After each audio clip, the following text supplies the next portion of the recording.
Good morning and welcome to the AutoTalk weekly wrap, except for Twitter/X, which for some reason is having technical difficulties this morning.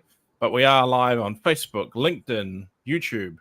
So all the important places. All the important platforms. All the important platforms that, the ones that aren't donating $45 million a month US dollars to Donald Trump. Having said that, Facebook and Google all donate to all of them, so they're just as bad. They're not quite so public about it. But yes.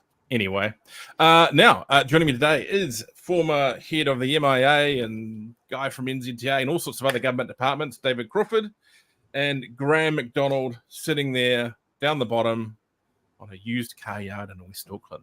But first, we need to start. Paint it up, Richard. Why don't you paint it up? But first, we need to start with a movie review. Graham and I went to the movies last night. As some of you close by may know, Graham is quite the storm chaser, and I've been storm chasing with him. So we had to go and see the second iteration, not a sequel, of Twisters, following on from the great Twister movie. Now, we're not going to give away any spoilers. We're not going to talk about the movie itself. We are going to talk about the vehicles, though. Now. Good point, Richard. I was going to say. I thought, and we're going to talk about the vehicle selection now. In the starting sequence, they had a old GM Savannah van or express van and a Toyota 4Runner. You know, not a current one. This was set a few years ago, an older 4Runner. Now, I thought for some college students running around, that was pretty good vehicle choices.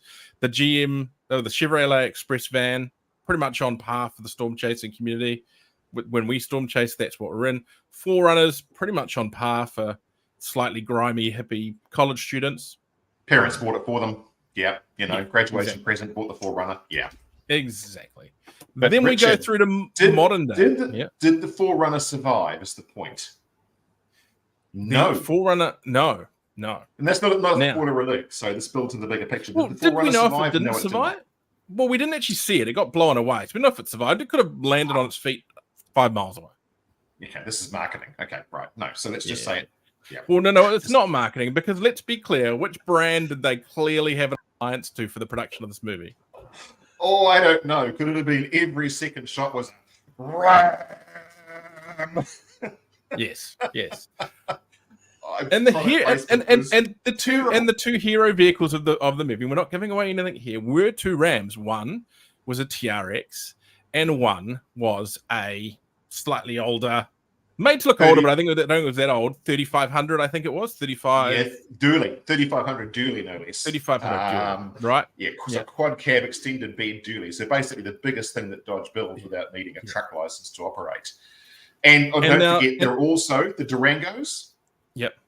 Hellcat the Durango convoy. Yep, the Durango convoy, and more Rams. I think wasn't there another interesting placement there, a vehicle, but yeah. The Stellantis family was well represented by chance. Let's just say. Well, no. Mum had an old Ford. Mum had an old Ford pickup. The mother. Very nice looking old Ford. But here's and so there's a cameo from a son of a certain older character from the original, and he was driving a really old classic Dodge pickup truck, which looked pretty cool until anyway. But the bugbears, right?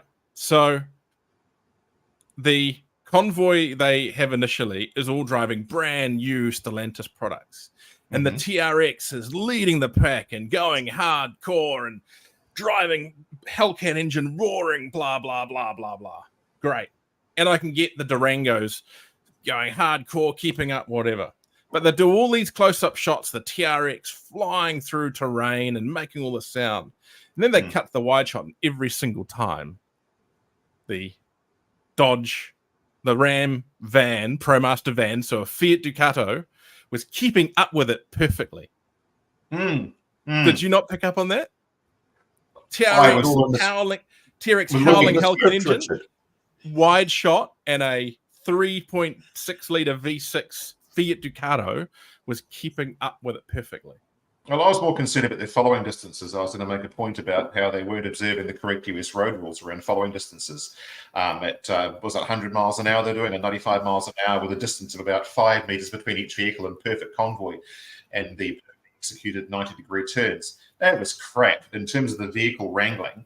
It was pretty crap. But I did notice the van was keeping up, but also just the close shots. You had to have the TRX on the seats. You know, the character had to sit forward on the seat so you could see the TRX embossing on the back of it.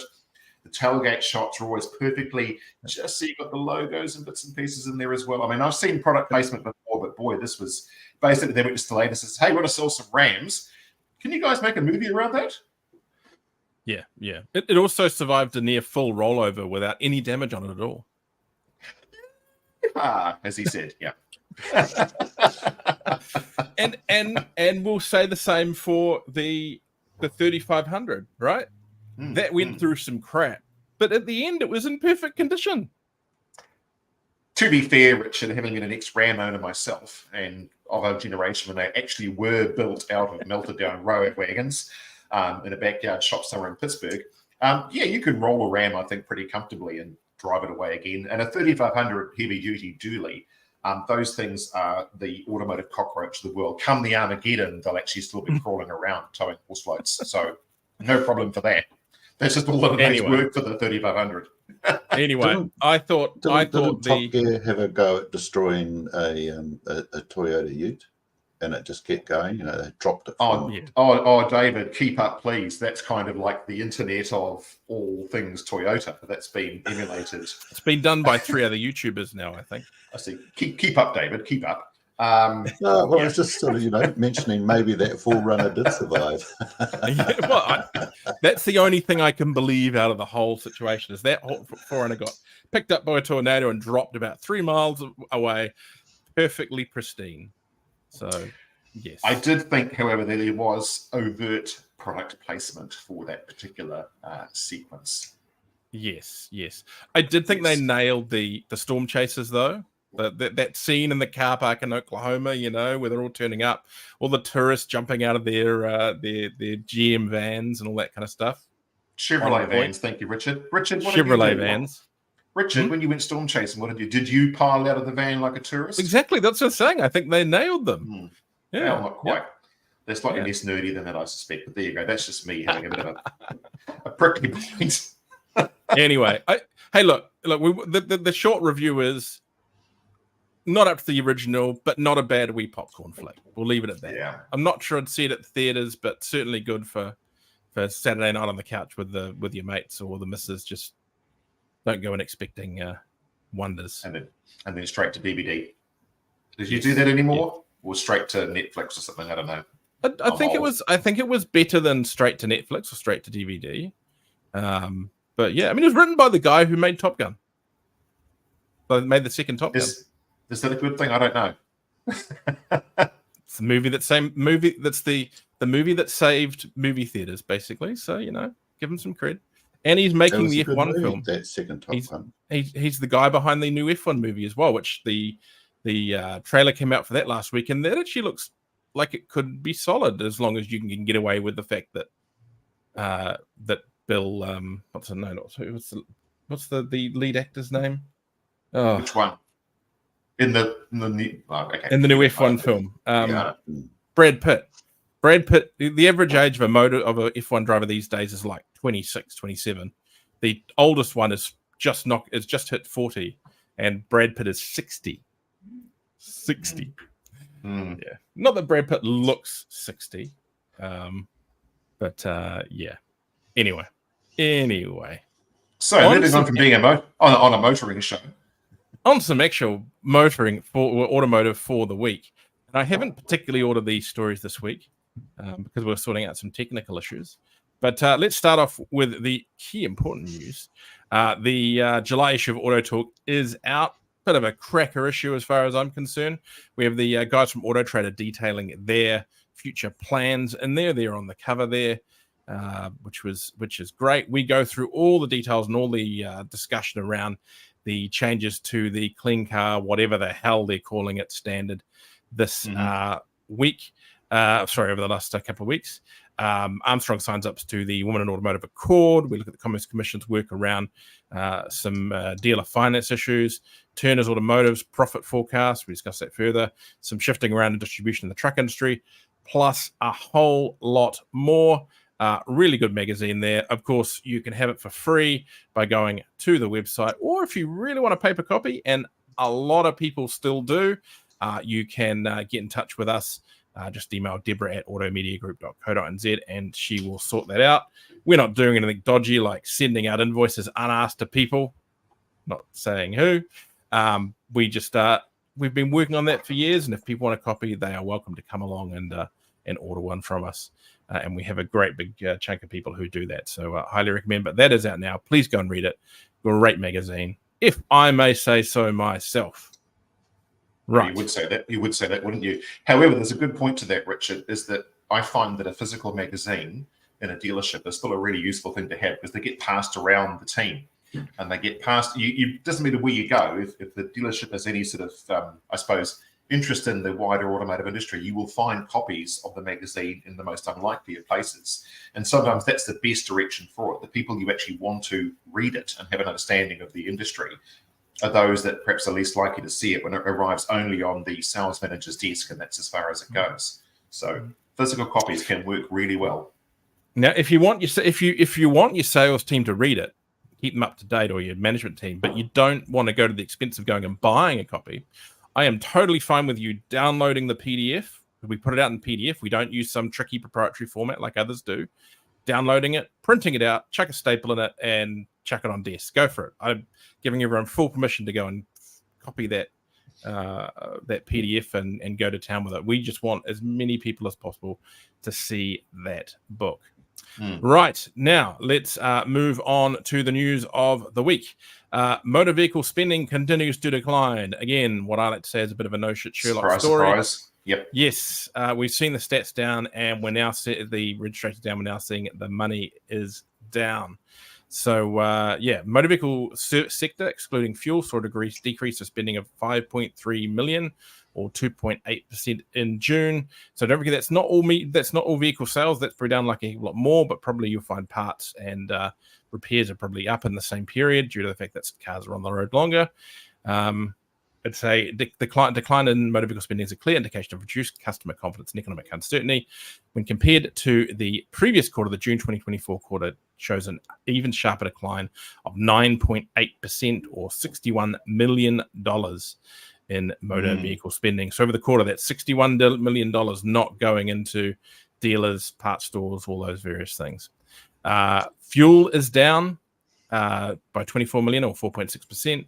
And then other sectors also are suffering. It's interesting to see the fuel stuff down. I honestly believe people are driving less. They are making the choice not to get on the road because they can't afford it. I've noticed a sharp decline personally in morning traffic.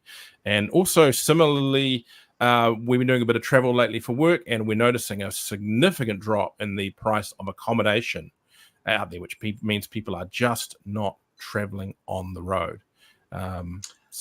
Conversely, I visited a couple of garage workshops this week. One of them, which I've been going to, services my vehicle's been going to for the last 30 years. Interesting chat with him about how his business was going. Everybody's suffering. He said, actually, we're still quite busy, but what he's noticing is people are bringing their cars in to be serviced and fixed. Whereas 5 years ago, he said, they just didn't bother. They said, oh, we'll just sell it and get another one. So people are really thinking hard about their costs. Servicing workshops seem to be surviving. That's, I think, the only sector that is still doing okay. But Graham, as you know, the sales yards are still really quiet. Yeah, and of course, going on from that, when we had AutoTalk Live in Auckland a few months back, we had Stephen Timberley, ex-Deloitte's, now an industry consultant, pointing out that this is the time when, you need to be making sure you're ahead of things on your service and parts operations, because this is when they are the things that could save you. Now, there's a point around that too. Again, talking to different people in the industry, somebody within a warrant of fitness inspection business said there's been a pronounced shift from warrant of fitnesses coming in when they're due to people bringing in vehicles that are 5, 6, 7 months overdue for their warrant of fitness. And so what they was talking about in terms of servicing, people are deferring things like a warrant of fitness until much later, much later in the cycle. So they're no longer tipping up when and he said it's mostly the retirees, the people over the age of sort of 60, 65 that are bringing their cars in on schedule. But the majority then of people below that, apart from fleets, are bringing cars in with warrant of fitnesses that are well expired. So people are they are deferring those smaller maintenance points, but then turn into bigger maintenance points, we know. But there's not just a slowdown. There is still deferment of spending. And we've got a service centre as well. And we've noticed that too, that people are tending to service what is necessary, but the nice to have stuff isn't being done at the moment. It's what is necessary. And the age group profile has changed a wee bit too. So again, the older age group that see value in either maintaining vehicles or have got the money to maintain vehicles, there's nothing changing. But the younger demographic, particularly those with mortgages and kids and bits and pieces that are pinched, they're deferring until they actually need to get stuff fixed, or they're just not doing it at all. There is a change. Absolutely. Yeah. Right, some broader economic stuff, which always interesting to keep an eye on. Inflation drops to 3-year low at 3.3%. Annual inflation has fallen to 3.3% in the June quarter, with vehicle spending down, but increases in dwelling and vehicle insurance premiums largely driving higher insurance prices. The 3.3% inflation rate was down from 4% in the 12 months from March 2024 quarter, and takes the country's inflation rate back to June 2021 levels. In Stats New Zealand, the Reserve Bank of New Zealand's target range for consumer inflation is between 1% and 3%. So what does this mean? It means that they're now starting to talk about potentially we could see some interest rate, hesitate to use the word reduction, but some changes to interest rates later this year, early into next year. We've already seen some banks this week believing that will happen in the future, start to look at or start to make some tweaks to their mortgage interest rates. And any shift to mortgage interest rates is going to be beneficial for the automotive industry, because there just ain't no money out there at the moment. So, do you think there's a thinking change for the peer review there, that the Reserve Bank, amongst others, has realised that they're actually in danger of stalling the economy altogether? I mean, the whole idea around this is obviously to tame inflation. We understand why. We don't like it. We understand why. But the real risk now is they push it too far and literally stall the economy to the point where recovery becomes that much harder. I wouldn't say impossible, but it's certainly a very, very difficult road ahead. Do you see part of that language shift as a realization that they need to now start showing that they could reverse the levers before they do, in an intent to not actually reach that Armageddon point? I don't. No, as an economist, I've been following this fairly with a lot of interest. To my mind, the Reserve Bank behaves in the way that it's set up to behave, which is to get to that target rate. If they have to stall the economy to do it, they are prepared to do that, because that's not part of their mandate. Their mandate is that inflation rate. So what the Reserve Bank is saying now is, well, actually we're getting quite close to that, so there's no need to put it up. What the economists from the various banks are now saying is, well, we are most likely to see a rate reduction in November, because that's what they're waiting for, is the tax data, because all the tax cuts came through on 1 July. We won't see that until maybe October. The optimists among the rate cutters is that they say, well, we might actually see 2 small rate cuts before the end of the year. I doubt it very much. So the Reserve Bank is really concentrated on bringing that rate reduction down. As soon as we get into that 3%, they will bring it off, I think, slowly. But what we've been saying as a panel, for the last 3 or 4 months, as Richard well knows, because it's one of his phrases he uses all the time, is survive to 25.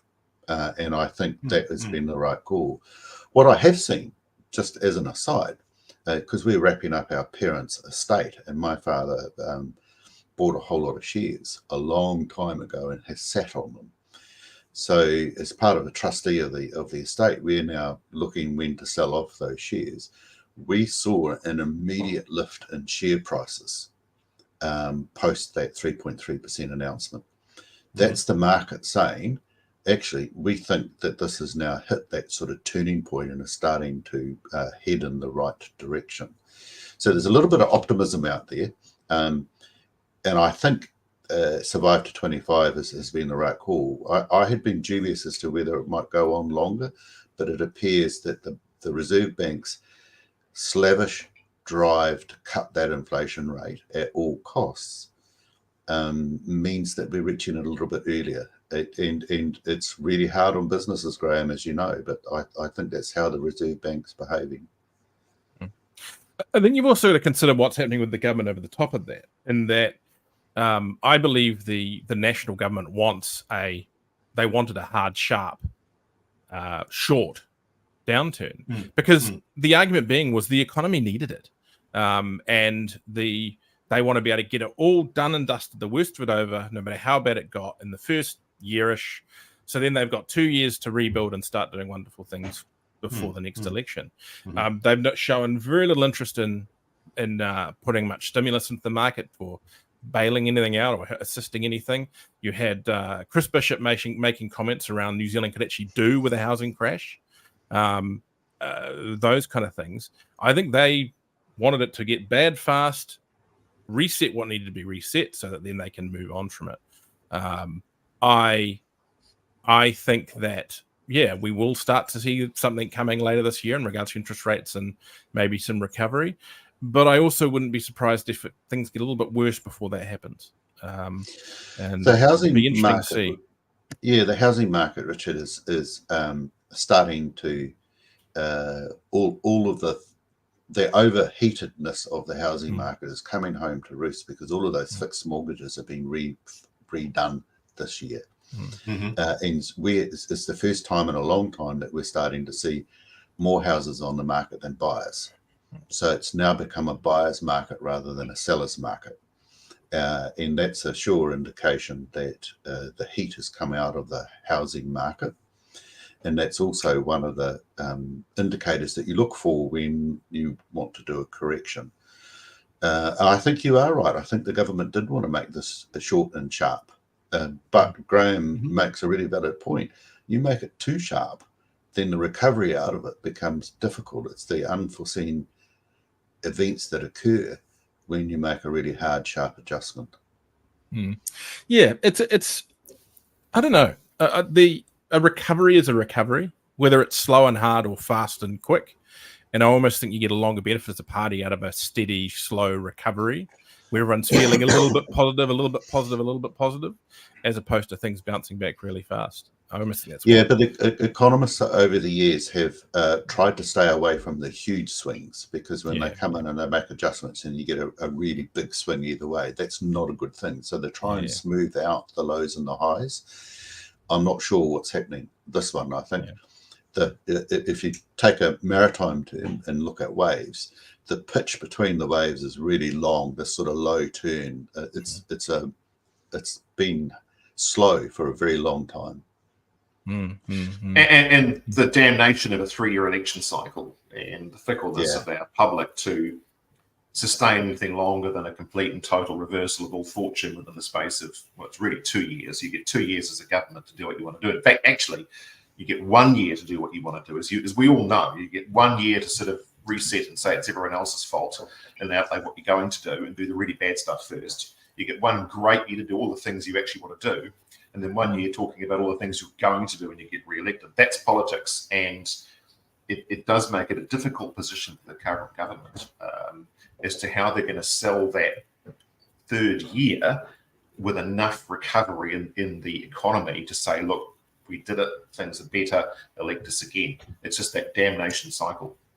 I think the question for the third year is whether they're going to align with and campaign alongside New Zealand First, or they're going to turn on New Zealand First.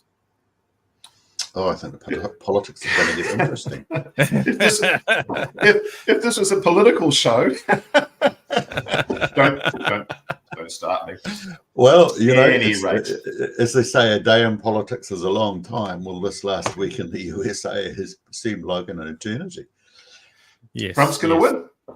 Trump's going to win. The interesting thing now is that we are seeing some very strong words coming from the Democratic side that they're going to replace Biden. Yep, and it's too late. And I was reading some incredibly interesting stats today in regards to some of the polling they've done, that the net benefit on votes to them in replacing Biden is a lot stronger than if they were to keep Biden. So they get an instant uptick, regardless whoever they put in, from replacing Biden. And now they've got data like that. I can't see how they can keep him in. So, but again, I know we're not here to talk about American politics, but it does affect us, and it affects our economy to an extent as well. Certainly, our trading arrangements, as we forget the way the American electoral process works and the electoral college votes. It doesn't matter a damn if it helps your Democrat vote in states that are already aligned to your electoral college voting anyway.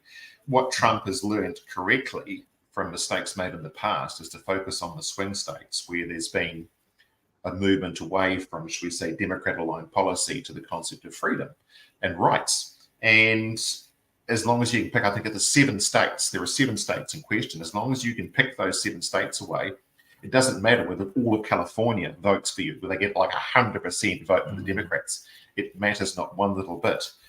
And I personally think it's too late for the Democrats. It'll save them. What you're saying is absolutely correct, and that's why if you go look at the latest of the US, is the people who are being talked about as a replacement for Biden are not Kamala Harris and Gavin Newsom. They're looking at the at the Illinois governor. They're looking at the Michigan governor, and they are considered incredibly popular through those areas, and also they've rated incredibly well through those swing states that they're talking about. Now, do I think they've got a hope in hell? Not at all. No, they don't. Trump is the next president. It's too late. Trump's the next president. But the question is whether we're talking total destruction for the Democratic bloc or not at all, because the worry they've got now is not Biden not winning, it's Biden taking a big chunk of their Congress seats and Senate seats with them. Good, because that's what they need to do. They actually need to disassemble the Democrat Party. And the Republicans probably need it as well to an extent, but they're not there yet. The Democrats, I believe, this is my opinion, is they actually need to destroy the Democratic Party as it currently stands and rebuild into what it actually stands for. Because I don't think a lot of Democrat voters actually know what they want from their own party, let alone the average voter that's not aligned. I think the problem with that, we're drifting a heck of a long way from the core. From the core of this podcast here is some incredibly nasty things happen to large tracts of the American population if there's not at least a reasonable Democratic representation within Congress. So it's a delicate thing.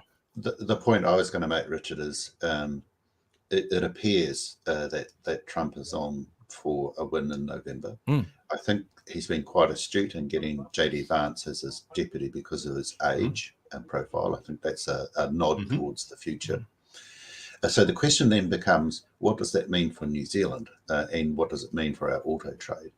And so I did some digging into the Republican Party's stance on things. It's not quite as bad as some people have been making out. Their trade tariffs are on products and things, so it will affect parts of our economy. But I'm not sure how bad it is going to be. But I think it's going to be an interesting time going forward, because their thinking is around America first and the rest of the world second. And that's the implications that I think is a little bit worrying. Because that's about owning the phrase, though, isn't it? Because I don't understand how, from a trade protectionist perspective, Trump is actually that different from Biden.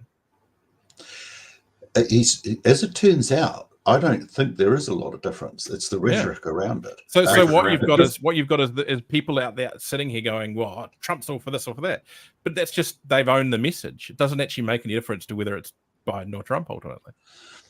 I think the key point, though, becomes around international instability. If Trump and the Republicans pull support for Ukraine, then what does that mean? Because then you've got a European bloc that becomes rather nervous. And there's a lot of manufacturing goes in around there. So that's the bit of the puzzle. Will be interesting to see how that unveils. But now Biden has been quite tough on tariffs as well. And when you really delve into it, you start the fact checking, there's not a lot of difference. A lot of it comes down to rhetoric and social triggering issues is the biggest difference. So yeah, the point for New Zealand really is at the end of the day. The point for New Zealand is Todd McClay is not putting a suitcase away anytime soon. He's going to have and I argue and say probably Christopher Luxon as well, because it will be leadership from the very top.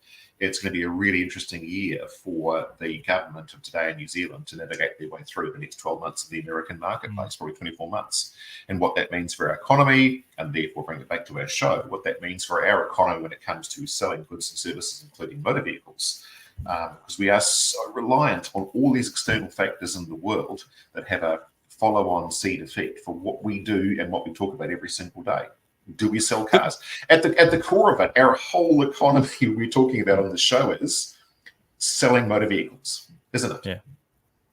Yeah. I think the good thing from that perspective is that New Zealand unhooked itself to an extent from American/Australian UK foreign policy a few years back. We're not as locked into that stuff as we used to. And we've seen that in recent years with some of the issues Australia's had with China. If Trump returns, I think we're going to see more instability in that whole Southeast Asian, China Sea political area. And the fact that we're a bit out of it is going to mean it's going to affect us. It'll still affect us, but it'll affect us less than, say, our partners over in Australia. So that's one thing we probably do need to look at, and where that goes. We should just stay the hell out of international politics. Do a Switzerland. Be like the Swiss. Switzerland of the South Pacific. Hasn't that been said before? Yeah, it has. When did that ever work out for anybody? Any rate. Next story, right. Richard, before we get into trouble. This is fun. Next story.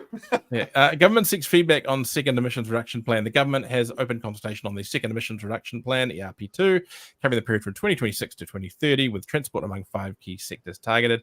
Follows the release of the government's 5-point climate strategy last week. The draft plan outlines policy proposals across the energy, transport, agriculture, forestry, and waste sectors. For transport, policies include targeting 10,000 electric vehicle chargers by 2030 and reviewing regulatory barriers to zero emissions heavy vehicle uptake. It also supports the decarbonisation of the aviation sector through Sustainable Aviation Aotearoa, which is a group made up of private sector and government agencies. You've got some experience in this area. Have you had a look at the government's second ERP, David? I've skimmed the executive summary and tried to get my head around it. And all the while I was doing that, I was thinking, thank goodness I'm retired and I don't have to work through the detail. No, look, in seriousness, it's not the second period that is of concern. It's the third period, that 30 to 35. So everything that we don't do in the next period makes it more difficult in the following period. But I was looking at it from the focus of the recent changes to the standard targets and the CO2 reduction rates from transport. And it starts to bite in 29-30, those targets, even for the light commercial. So Amy's comments that Richard Bosselman picked up and then was running stuff this week around we still need electrics. So I was looking at it and thinking, well, if we're going to still need electrics, what's going on to support that? 10,000 charges around the country? Yes, absolutely, we need that. A promise that we've seen no material information on yet. No, that's right. We haven't. And what about the network infrastructure from electricity to be able to support that, particularly out in the regions? Because if we're going to need low emission vehicles, we're going to need the charging infrastructure at a distributed level. And that's the weak point of our electrical network at the moment. Yeah. The 10,000 charger thing was always a hollow election promise that we've already seen any indicated funding for it significantly cut from what was predicted. And the sniffing I'm hearing around suggests that yeah, I'm not sure they're going to do anything particularly meaningful with that yet. So we'll see. Surprise me, Simeon. Surprise me. Yeah. Anyway. Sorry, guys, if you can hear that background. The Jester's Pie van's just arrived here at Croydon's. Are you going to go and get one? No, but it's just the jingle. They got one of those little jingle things that plays out of the front, and all I can hear right now is the pie van going past. I was running to the pie van. So sorry about the background noise there. I was going to say, David, didn't this look like an election promise from 2022-23 wrapped up in a glossier cover? Yes. It's weird. Okay, I'm going out on. I'm going way out on the line on a thing here, right? New Zealand actually has a pretty good government funding structure for charging, and it works okay. Though I understand it's a bit stretched at the moment. It's through ECA, and they co-fund these charges. And a lot of the talk has been around, we're going to get more for our money by partnering with commercial partners and funding these, blah blah blah.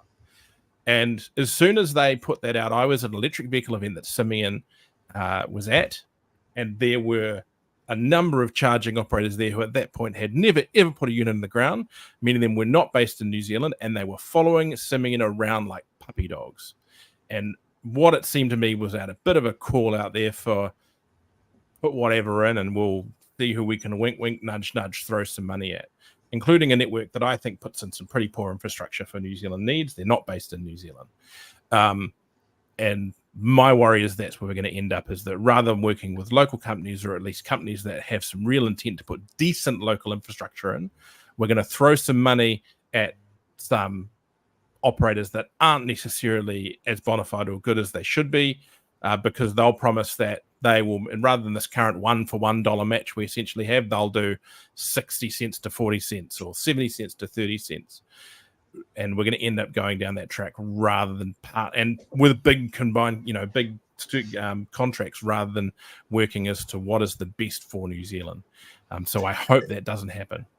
And I'm with you all the way, Richard, because when we do see that significant expansion of the charging infrastructure, a key point for that is integration.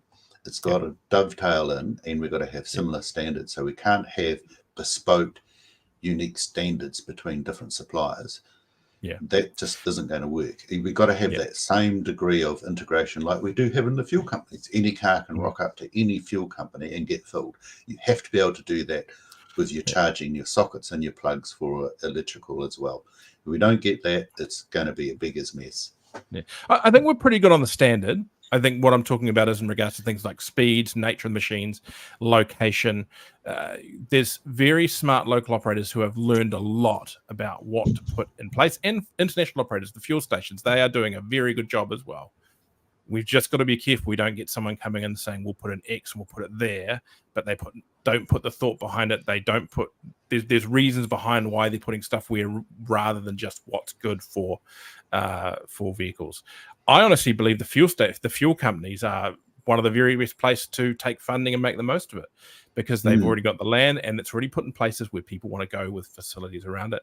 And the likes of ChargeNet, who are really good at working out where good traffic stuff is. I've sat down with their CTO before and seen heat maps. They do a lot of study about where stuff should go.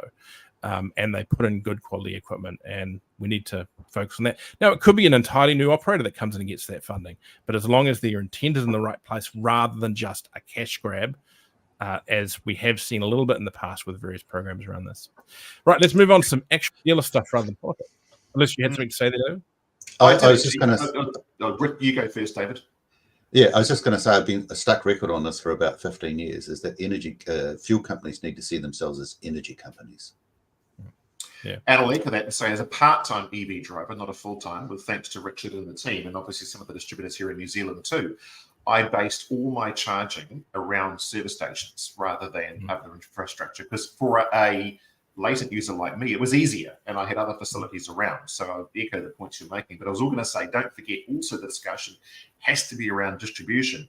And aside from welding pylons rather than putting bolts in pylons, which I know is a bit of an old joke now, but the whole point around distribution, we don't seem to be talking a lot about resilience in our distribution network as we ramp further up our reliance upon electricity as a source of our energy needs as opposed to fossil fuels. And I'd like to see more conversation about that, given that I see they're dismantling the 110 kilovolt line that runs from, I think, Merry goes up to Penrose, is currently being dismantled. And there doesn't appear to be a replacement for that other than the existing lines, where I hear they're going to upgrade the cabling. So we have lots of conversations to have as we move forward. Yeah. Right. Now, let's move on to some dealer stuff. Timaru car yard vandalized. It's a horrible story. Not very nice. Timaru car is facing $1,000 of damage, dollars in damages after 3 vehicles were vandalized. Pike's Auto Corp owner Daryl Pike told the Timaru Herald he drove into his car on Sunday morning to find police officers removing 2 youths from the property. It was then he discovered the damage, which included smashed windows and taillights and cars belonging to him, his daughter, and a customer. Pike described the act as senseless and estimated that repairing each car would cost several $1,000s. Member of the public saw the vandals and rang the police. Good on the member of the public. Pike does not believe his business was specifically targeted. It's a bit sad you have to put giant freaking fences around your cars, isn't it, Graham? I was going to say, kudos to Timaru for not having a fence around here in Auckland. If he did that, then basically you walk in the next morning, there'd be no cars, let alone taillights broken. So good on you, Timaru, for having an environment where up to now you haven't needed them. It is sad, isn't it? But, you know, shitbags are shitbags no matter where they are in the country. And I dare say no amount of security measures. We've had rocks lopped over the fence. It doesn't matter what you do, unless you have a fully enclosed showroom with windows that greenie activists can't paint, then you're going to get that degree of senseless mentality creeping in wherever you are in the country. Yeah, I think it's interesting to see the development of the new BYD dealership up in Wairau Park. That put the wall of the dealerships at the front of the yard. They can basically lock the entire yard, and it's behind 30, 40-foot walls. It's an interesting way they built that. Now, some interesting follow-on from the Clean Car Vehicle Importer, whatever the heck it is standard. Pick a fricking name. The Jimny has been saved, but not in Europe. So Suzuki New Zealand has confirmed that alteration of the Clean Car Importer Standard passenger vehicle targets from 2026 will allow the continuation of its popular models such as the Jimny 4x4 range. Suzuki New Zealand Chief Executive Gary Collins confirmed Jimny's reprieve to AutoTalk on July 12. Currently, we not have the full details on the Clean Car Importer Standard changes. Collins says the target change will not alter our plans to add electric vehicles to our lineup as they become available to our market. But stringent emission standards in Europe mean the Suzuki Jimny in its current form will soon be discontinued in that market. Germany is the first market to say goodbye to the car. They're running them out now. And the UK, Great Britain and Ireland has also discontinued the Swiss Sport and the Suzuki Ignis because of emissions. So, yes, there'll be a few vehicles that will stay around because of that target changing.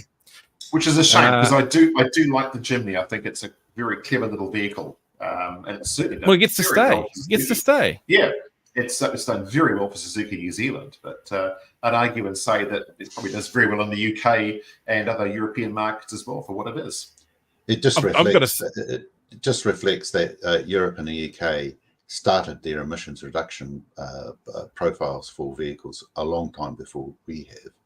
And so I'm not surprised that there's a staggered discontinuation. And it would have been a shame to have seen the Jimny go so soon because overall its emissions are lower than some of the other vehicles that are a lot heavier. And so when you have a weight-adjusted target, one of the oddities is that lower emission vehicles that are lighter have to exit the market before some of the heavier ones that are less efficient. Speaking of GP cloney things, Graham, what did you think of that Tank 300 I drove in the other day? Well, we had a conversation about that, and we both concluded it does have a little bit of a Russian. Was it a Gaz or a Mill or a UAZ? UAZ. It has a very Russian UAZ military machine. Looked at that. I think I dare say he painted it dark camo green and put some dents in the bodywork. A lot of Russian countrymen would pine for the field, so to speak. However, in saying that, I haven't driven it, but it looked to me like not a bad value proposition. I'm not a fan of the styling per se, but it looked like it was pretty well put together. It drove pretty well. A bit thirsty, even though that was the hybrid, and the other model is not hybrid. But $6,000 more than a than a Jimny 5-door. Yes. And again, there's a market for it somewhere. I'm sure there'll be a market in New Zealand, and it'll do okay. It is massive in Australia. The outfitting over there is crazy. Done really well. The accessorization, that's right, is huge. Yeah. And the fit and finish, the quality, the stuff that I look for is it going to be something that I can trade in 5 years' time and have some degree of confidence it's not going to fall to bits? It sort of met my smell test. Well, it met my smell test, and I'm not always correct, but it looked to me like something that I could have confidence in the future. As long as I can get parts for it. I think it's the first Chinese car, maybe outside the BYD 803, to have a look around it. Yeah, exactly. Yep. That's right. Interesting. Phone ringing for a second. Okay. Here we go. Now over to America. Now we've mentioned this in previous things. We had this massive hacking issue. CDK Global, a dealer DMS company, they had just thousands and thousands of dealers in America crippled by a hack, which took down their systems. Now, reportedly, they have paid the hackers to end this, which is a delicate thing because it might end it, but it sure does encourage it. So apparently they paid approximately 387 Bitcoin, worth around US 25 million or New Zealand $41 million to end the hack, which means that this is going to happen again, and people are going to get targeted again because they know they can make some money out of it. So people, there's a value proposition. I know this was at the DMS end. We've had issues here recently. We had also had an issue.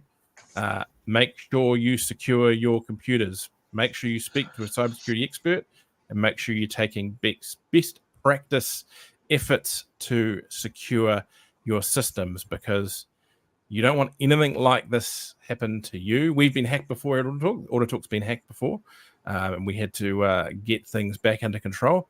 You don't want it happening to you. Yes, that's right. And I think while CDK have bought their way out of the problems that they had, which were really significant, and then they'll close the back door and make sure they're more secure. So they've paid their way out of the troubles for the meantime. You're right, Richard. This just encourages the hackers to go after other people. It's a really bad precedent. Yep. It's the old you don't negotiate with terrorists aspect. Yeah. Well, these guys just negotiate with terrorists and let them go. So speaking of software, we've got a couple more software stories. So just keep on thinking about making sure things are secure. What will be very secure, I'm sure, is Provident's new insurance platform. Offers more options for dealership. Provident Insurance has launched a new platform called Promise, the Provident Motor Insurance System, to enhance its service delivery and product offerings. Promise, which has been developed for the last 18 months, includes a global search for they searched around the world for a partner to integrate their products into and existing systems into this new flexible technology that allows for more innovation and customization and insurance product design. In the future, customers will enjoy more convenience and savings as the new platform allows for online self-service, faster claims processing, and lower premiums. So basically the idea being is people can do their own paperwork, and I guess that means they can save a few bucks elsewhere and pass it on somewhere. We are excited to launch Promise. It will enable us to be more responsive, flexible, and innovative in meeting the changing needs and expectations of our policyholders and business partnerships, as well as the challenges and opportunities we experience in the motor industry. Provident Chief Executive Steve Owen says, "We believe Promise will give us that competitive edge and help us achieve our vision of being the preferred motor vehicle insurance partner for the industry we serve in New Zealand." Now, many, many years ago, as a young 19-year-old down in Wellington, I bought a car at a used car yard. I think it was one of the spin-offs of Stevens Ford back then, when they were doing, all the Ford dealers were doing lots of used imports. And I bought a warranty, and that involved the guy pulling out a paper book with, triplicate carbon copies and sitting there for half an hour, filling out every single detail on it and being given a book to stamp and all these kind of things. It took forever. That's all gone these days, really, isn't it, Graham? No, surprisingly, no. People still ask for a physical book. I've got a client, in fact, literally yesterday. But you sign them up on a book? No, you don't. But they still wanted physical paperwork. I mean, you can do the whole thing online, of course, but they still wanted physical paperwork. They wanted to look and touch at a policy, and they wanted a book and they were specifically interested in where the stamps went, because they don't need to stamp anything at all. Those days are long past, but they actually wanted to go through that particular process. So there still are people that want that, and we shouldn't deny them that opportunity just because they may be over the age of, say, 30 and they want everything online. So 40, 50, 60. But no, it's true. Horses for courses. And I think the difficulty for all the insurance product providers right now is that they're totally beholden upon a vehicle market that they can't control right now. So if you're in the business of selling warranty products and half of your market has currently disappeared, half of your potential market does as well. So look, good on Provident for coming up with innovative solutions as we move forward. And again, like we've been talking, everything from servicing to your dealerships, now's the time to refresh with products that you can take into 2025 and being ready to go. And I suspect that this is one of those particular platforms where they'll probably be ready to go out the gate when things start to improve again and when their client base starts selling cars. I must be ahead of my time, Graham, because I like everything to be done online. A couple of years ago when I bought a motorbike, I just sat down with the dealer at the desk. They went online. The insurance was all done, dusted by the time I got home. I was emailed the policy. I like it like that. 5 minutes, answer the key questions, provide some information, and then everything's stored electronically. So I like the idea of innovation, and I think I get that some people still feel comfortable with pieces of paper. I'd far rather have things electronically, because if something happens and I'm on the road, whether in a vehicle, in a car or my ute or on a motorbike, I want to be able to go to those electronic documents and then talk to the insurance company where I don't need a piece of paper to find the relevant details. That's the sort of service I think a lot of people want. And all power to those companies that are providing and making it easier for customers to feel safe and have a product that they can get that's value for money and that it's easy to use when you need it to be used, because going through your insurance claims when you need to can be a real pain in the butt. Even my 70-year-old mother-in-law, I've trained her to basically fill out, if most forms she can do online, does everything online except where someone sends her paperwork now. I've trained her to use an Apple Pencil on an iPad to fill it out even digitally. So even paperwork's now digital. So yeah, I'm a hard copy sort of guy. I have both. I'll do it all digitally, but I like to have a hard copy. And it's not until you've either, well, like 2 recent examples, I have a farm in an area of the country where reception is at best patchy, and there are times that it's non-existent, and it's handy to have hard copies of bits and pieces. And traveling in America, Richard, you should know this, there are still large patches of America where there is absolutely zero cell signal whatsoever. And at times it is preferable to have physical access to documents rather than solely relying upon electronic. My son is 17. And he could not understand why. I know, but he couldn't understand why I had physical copies of passports and physical copies of our ESTAs and physical copies of documents on me. He said, "Why do you need that? You've got it on your phone." I said, and because I dropped and smashed my phone while I ran, I was like, and that is why. Because although I can get another phone and I can get this and I can do that, there's 2 or 3 days out of our cycle to get all that organized again so we have access to it. It's not about losing it forever, but it's certainly about having stuff you can touch. I certainly carried copies of that when I was in the US, because I think you're right. Slightly different situation to your car warranty back at home, though. Yeah.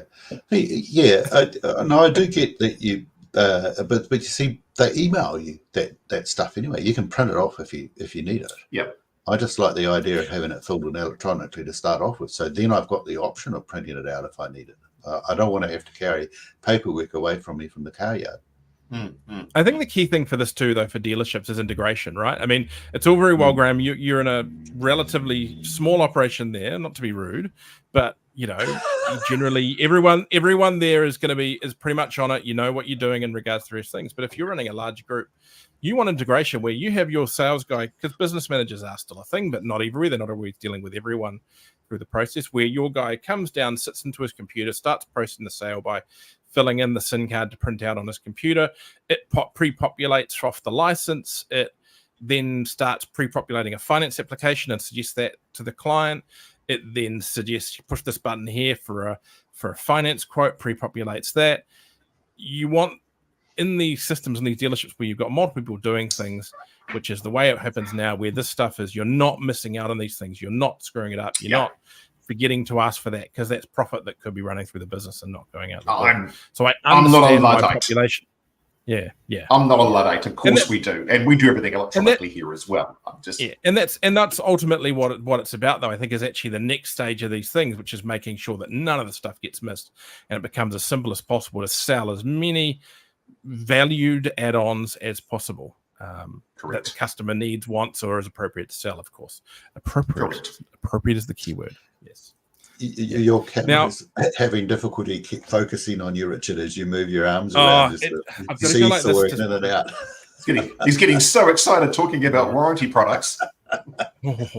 Warranty. They turn my cogs, buddy. And the next stage of that is, once you've got it all digitized and it all works through, you have the customers do it themselves. And that's our next story, self-service kiosks arriving for NZ dealerships. An auto partnership will see the rollout of self-service kiosks in New Zealand dealerships, helping customers provide pre-service instructions and other details when servicing their vehicles. The partnership between self-service technology provider TechVic and OXO Software will see the kiosks arrive here. OXO will also support over 50 Australian dealers already using the technology. As well as pre-service instructions, customers can select added value items, sign their authorization, and securely drop off their keys using dedicated secure lockers. The same kiosk can be used to collect keys once work is completed. It's no stretch to say this will transform the experience for customers, OXO Chief Executive Terry Allen says. The OXO software and TechVic digital solutions combined will help even more dealers provide the best experience for their customers and staff. Shorter wait times, simplicity in giving instructions, and a smoother process are just some of the benefits.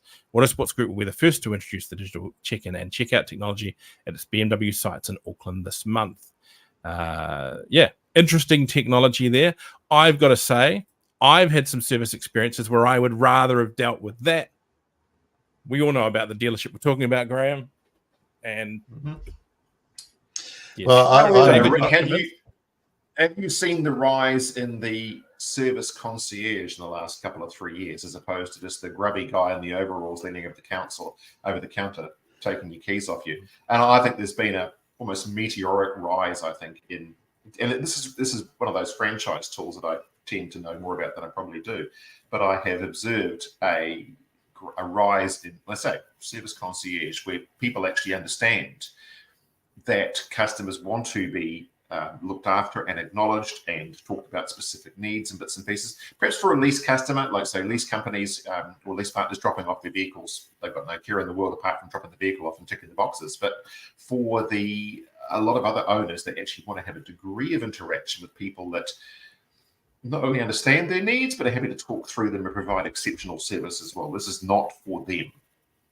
I think the joy of it is that you have both. You have the people on the desk, and you have this sitting there that, say me, I want to drop my vehicle off at 6 before I run off for a flight for the day or something like that. I want to jump in, log in. I want to say, yes, I confirm I want that service I booked. Oh, yes, actually, I would like a groom for $99 and a tire rotation for $30. Sure, that's a good idea. Boom, boom. Drop my keys in a lockbox, and off I go. To me, that makes a lot of sense. Now, is it for everyone? No. Yeah, I'm that Luddite. So automation in insurance companies and things I'm all for, but when it comes to service, I find some of these self-help things a little bit off-putting. I don't do self-checkouts at supermarkets because every time I've tried, I can never do it successfully. And then I think, I hate it. So I always go to the checkout line. In other places where they do these things, like if I go to buy, what's the hamburger place? Not McDonald's, the other one, Burger King. It's more than one. No, then McDonald's, they all, in Kentucky Fried Chicken, they all have these self-ordering things. I just go straight to the counter because they have too many options and it's difficult to drive. And I quite often, I want a combination that's not on there. So no, it's more than that, David. You a combination you didn't know you wanted until they suggested it to you. It's the old, would you like fries with that, isn't it? Now, Did you know I go into those places knowing exactly what I want. The upsell. Richard's talking about the upsell. That's why I don't like them. There is a big sell, accidental upsell on those McDonald's machines and those Burger King machines, all that kind of stuff. And can you guys hear me? Sorry, switched to my computer. Yeah, we can hear you just fine. Yep. Yeah, cool. There's a big upsell on that, and that is because people are embarrassed when ordering fast food. Because a lot of people go to the counter and there's a deep latent thing that this person at the counter is judging them for wanting an extra cheeseburger or judging them for having the ice cream sundae as well. But a digital screen doesn't judge Richard? you. Have you been to West Auckland recently, Richard? This is a true statistically backed, look it up, thing is that people will habitually buy more fast food when they do not have to face a person than when they have to face a person. I believe it's the same effect with drive-through to a lesser extent, is that there's a bit of a social thing around not wanting to tell your order to people. So there's also apparently another thing another social thing that people will do is that people making large orders of fast food for themselves, and I learned this through my own things when I was dealing with some of my weight issues. People will indicate that an order is for two people. They will order 2 drinks, or they will order 2 sets of cutlery to justify a large order because they want the person at the counter to think they're ordering for 2 people, not for 1. So the digital stuff is funny. Coming back then to the self-help, I can see situations where it would be quite helpful. That example you gave where you want to drop the vehicle off before the shop opens, or you need to pick it up after it closes. That I can accept, but I do, when it comes to vehicle servicing and vehicle options, I do like to talk to people. I don't care whether they've got grubby, greasy over trousers on or whether they've got a suit and tie. I just like the fact that I'm talking to them, because invariably there are some issues that are not thought of when you do it through the self-help. If it's just a straight, I'm coming in for a waff and I don't want anything else, fine. But at times there are other things that you want to talk about, that odd noise that you think that you're hearing that you're uncertain about, or you want to check what they serviced last time, those sorts of issues. So it is 6 of one, half dozen the other, I guess. Going back to what I was saying in regards to the food thing, I wonder if there's an element there in regards to with the upsells, is that if I go, I think I know a bit about cars. If I go into a dealership and we're doing the service and the person at the counter starts to upsell me, I'm always a bit suspicious about what they're upselling. But if it's a machine in front of me just giving me tick box options for some reasonably priced additional services, I reckon I'm probably more likely to tick those boxes than if someone tries to upsell me in person. Now, maybe that's just me. True, yeah. I've been the opposite. I know you're very digital, Richard. I'm a little bit, should we say, analog in some of the things that I do. If the nice service person or service concierge is talking to me about some of the options and some of the things that would be recommended or suggested and why, it's more likely they're going to take my money than just a machine where it's like the old airport check boxes. You're just going to go, no, through all the bits and pieces until you get to the stuff you actually have to check because you haven't got time to be bothered with it. I'm the reverse from you. But I was going to see it back to the automotive industry and say one of the things I did observe, or should we say didn't observe in America, was the last example I can think of that was Carvana, which was Carvana. I saw one lonely, solitary Carvana tower, and it had 3 cars in it, and that was Riverside or Ontario off the I-15 in Los Angeles. And that was a spectacular experiment in push-button selling and upselling that appears to have almost died a natural death, where people, despite all the talk about people wanting no interaction at all and it all should be digital, when it came down to people actually wanted to talk to a real-life person. Yeah. We're over an hour now, so let's run through the last few stories pretty make some good ones. Come on, quickly. Quick fire. There's some good debates today. Yeah, exactly. Right. So the New Zealand Police have welcomed new custom Ford Rangers. There you go, Graham, your favorite ute with your favorite public service. New Zealand Police Commercial Vehicle Safety Team is adding 5 new Ford Rangers to its fleet, marking the first of its kind to be used by police. Fitted agents Wade Group recently completed their custom-made vehicles, which have undergone significant redesigns by the in-house design team. They are Special ranges are equipped to tow mobile brake roller testing equipment, a crucial tool ensuring heavy vehicles comply with safety regulations. I love the new Skoda police cars, but I saw they'd put the CVIU in them a little while back, and I thought, that's not not going to fly. last, is it? No, it's not. Now, Penske buys the world's largest Ford dealership. The Penske Automotive Group, which is operating in New Zealand on some on the commercial vehicle side, and they're into Australia now with retail dealerships. So I'd say they're not too far away from having retail dealerships in New Zealand. Has acquired Bill Brown Ford, reputedly the world's largest Blue Oval dealership by footprint in Livonia, Michigan. The dealership operations serve Michigan's largest county by population. Bill Brown Ford acquisition will add US $550 million in estimated annual revenue for the Penske Automotive Group. So this isn't a dealer group. This is a dealership. That is a big boy. That does $500 million US a year. That's astounding. Yeah, that is astounding. Yes. He's an astute businessman. Yes. It's 200,000 square feet of existing facilities across 29 acres, including main dealership premises, a pre-owned facility, a fleet maintenance center, and a collision center. Dealership was founded in 1940, and it was led for 50 years by Ed Ford, who died in March 2023. Wowzers! Right, that's a big dealership. What a mammoth! I'd love to see that. I almost want to visit that dealership. Yeah. I'd like to see that actually. I really would. That'd be amazing, wouldn't it? Yeah, just launched Kia EV5. Now we actually spoke about this, I think, the last week or the week before the launch of this vehicle, and they were indicating that they believe the market's going to come back, but they have actually pushed back the delay of the vehicle. They're saying until the market stabilizes. In Australia, they've used a slightly different excuse. They're saying that there's some software and wheel changes they're going to make, but here they're saying we're waiting for the market to get better. So an interesting one to see there. I think we might see a little bit more of this coming. Yeah, I was not surprised to see that, and I think because Nissan have also said they're not bringing in their new SUV either. No, the Aria. It'll be been delayed. So that's a consequence of the current market. Yeah.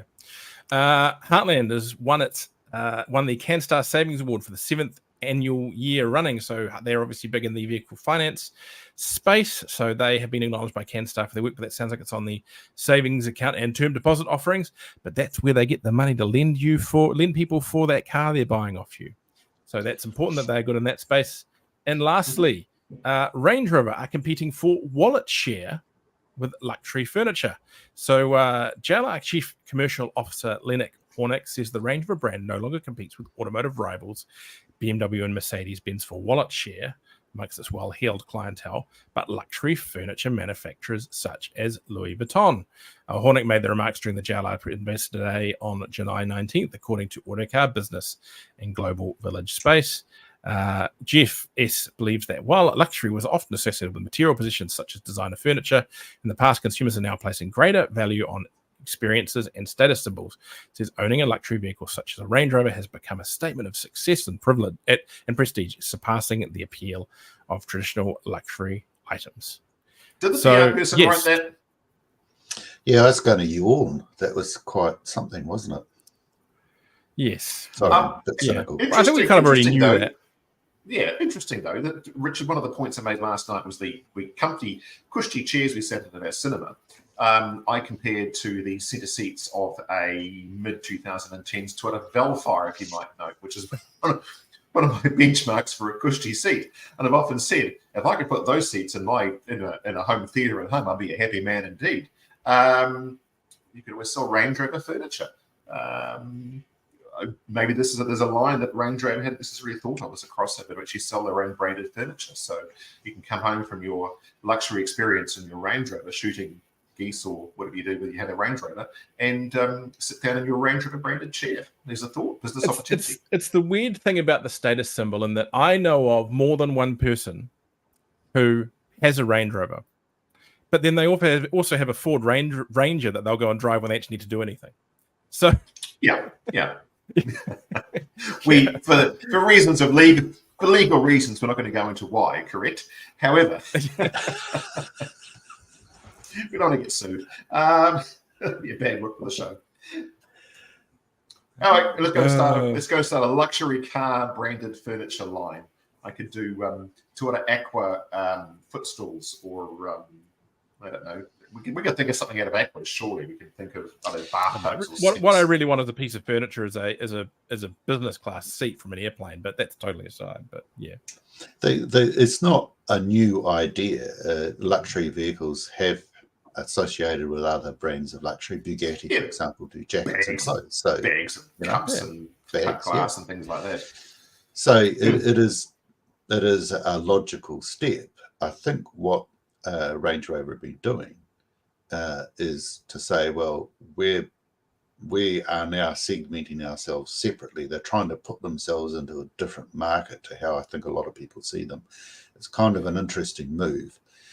It's also their way of arguing that don't judge us on the fact that we're fourth in the luxury market to BMW, Mercedes, Lexus, or something like that. Judge us on the fact that we are doing well, and really we're up against Italian furniture. Yeah, gets you out of it changes your metric. It does. Aspirational lifestyle choice as opposed to an aspirational vehicle. It's a way of saying we actually don't care about any other comparisons. We're going to set up our own comparisons. Yeah, exactly. From a statistical perspective, though, that has some interesting connotations. I've never owned a Range Rover. I'm sorry, I've got no ability to add to this conversation. Never owned one. Close thing to a Range Rover, I had a Land Rover Series 3, or I bought a very nice Toyota badged Lexus RX 300. That was we got to try that instead of Range. It was pretty darn cushy, that car.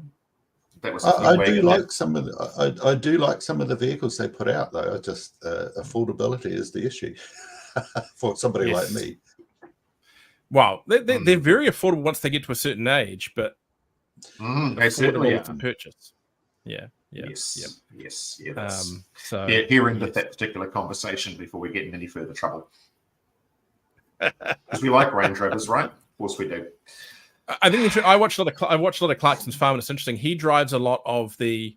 I can't remember what the actual generation of them are, but it's kind of the first of the modern generation as such. It's the first one properly done by BMW. And it's not considered particularly reliable or massively unreliable. But I think he pretty much uses them as a tractor because they are comfortable, they still keep running, and they're so cheap to buy that the repair costs probably aren't too bad. I think they've kind of become the sweet spot.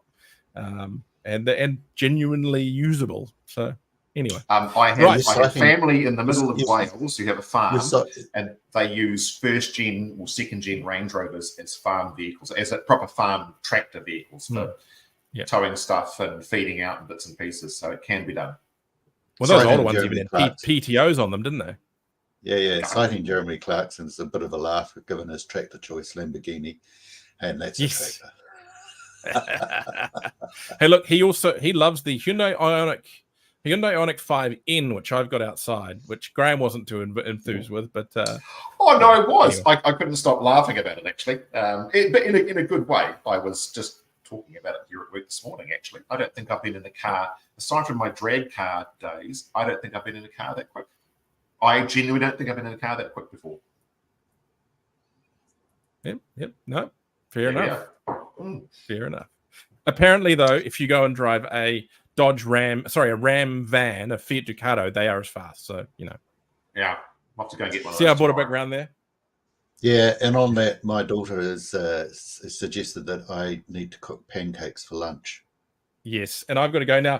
Next week I'm on a holiday, but we're going to try and come to you live from a hotel on the Gold Coast. Or we may actually do something earlier in the week from AADA. I'm joining Amos over at AADA in Melbourne. If you are over there, flick me a line. Some people did from the last show.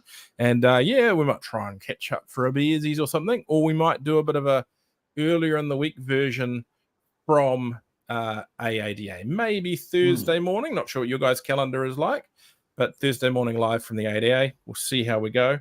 But anyway, thank you so much for watching. We'll catch you next week for the AutoTalk weekly wrap something or other.